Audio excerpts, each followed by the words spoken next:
This happened in the early 80s. I attended a boarding school. The school was in an old stately home.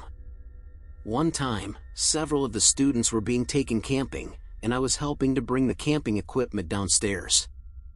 It was up on the 3rd floor, or the old servants' quarters. I was the last one up there, and, as I reached for the last of the gear, I heard a horrible wheezing sound from behind me. I turned around and saw a pulsating black mass, just sitting in the corner of the room, inflating and deflating in correspondence with the noise. I cleared the stairs 2 at a time. I later found out that a young stable boy had died of tuberculosis in that very room.